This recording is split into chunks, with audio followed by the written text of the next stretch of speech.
Le coupable habite en face, chapitre 2. Samedi. Depuis mercredi, mademoiselle Solico n'a pas cessé d'épier l'homme du numéro 13, un certain Benedetti. Vous vous souvenez, épier, c'est un peu le même mot que guetter. Ça veut dire qu'elle l'a regardé en étant cachée. Elle n'a pas envie que l'homme la voie, donc elle doit le regarder depuis sa fenêtre en étant cachée derrière son rideau.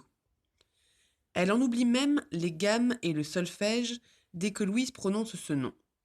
Quelle aubaine pour la fillette qui n'est pas vraiment passionnée par le piano. Donc vous vous souvenez aussi que mademoiselle Solico est la professeure de piano de Louise, et que les gammes et le solfège, c'est quand on travaille les notes de musique, et quand on travaille le fait que les gammes, c'est vraiment quand on travaille le fait que les doigts puissent appuyer sur les touches rapidement. Si au moins cela pouvait durer.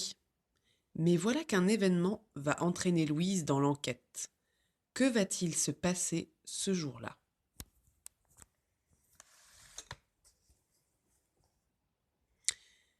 J'ignorais comment elle avait pu faire pour le pousser, mais j'ai tout de suite remarqué que le piano avait changé de place. Vous comprenez pourquoi Louise se pose cette question. Mademoiselle Solico, ce n'est pas une jeune fille, c'est une femme plutôt âgée, et un piano, ça pèse très lourd. Donc elle a déplacé son piano. Voyons pourquoi. À présent, il était à côté de la fenêtre du salon. On parle bien du piano, c'est lui qui est à côté de la fenêtre.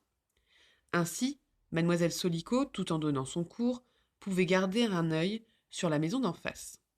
Donc pendant ses cours de piano, mademoiselle Solico, plutôt que de regarder ce que fait son élève, elle regarde par la fenêtre, et vous savez ce qu'elle regarde la personne qui habite en face de chez elle, au numéro 13, c'est-à-dire monsieur Benedetti. Vous vous souvenez, elle habite au numéro 12. Ce samedi, elle n'avait pas l'air d'avoir envie de travailler. Moi non plus. Qui n'a pas envie de travailler, qui est en train de parler, qui raconte cette histoire, c'est Louise, qui est ici. Après une petite et laborieuse demi-heure de piano, à me torturer les phalanges sur des dièses et des bémols et à maudire Jean-Sébastien Bach, je suis sortie de chez la Solico. Alors, attention, il y a plein de mots difficiles. Après une petite et laborieuse demi-heure de piano. Laborieuse, c'est quand on travaille beaucoup et que ça nous demande beaucoup d'efforts. Donc c'est un moment difficile pour Louise parce que pour elle, le piano, c'est dur. Donc, elle se sent fatiguée. Et elle dit elle s'est torturée les phalanges. Les phalanges, on vous dit que ce sont les os des doigts de la main, au numéro 2. Donc elle a mal aux doigts, elle a mal aux mains, elle a l'impression d'avoir étiré ses doigts. Sur les dièses et les bémols, ça ce sont des notes de musique, ce sont les notes qui sont en noir. Vous voyez, sur un piano, il y a des touches blanches et des touches noires, ce sont les touches noires.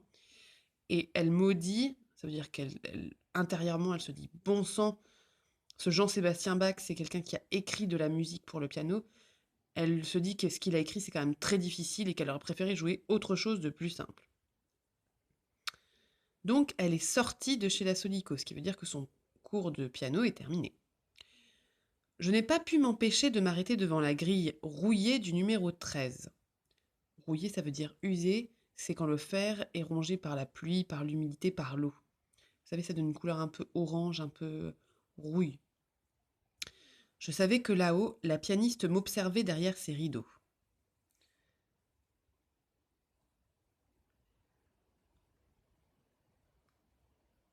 Alors que je tentais de remarquer quelque chose à travers la haie de thuya, le thuya c'est un arbre, on vous le dit, des arbres de la famille des cyprès.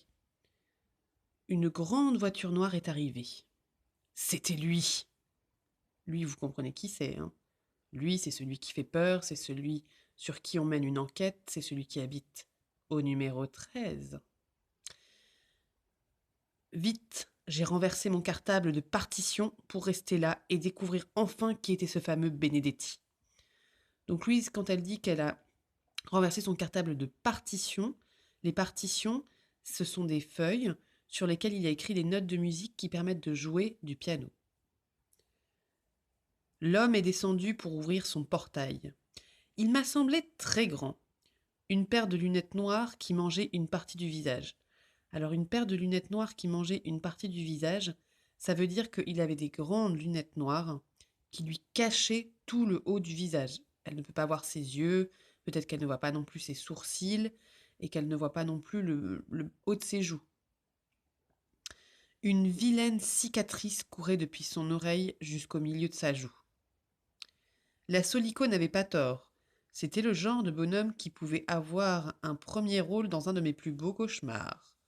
Donc, a priori, Louise trouve que ce monsieur Benedetti fait peur.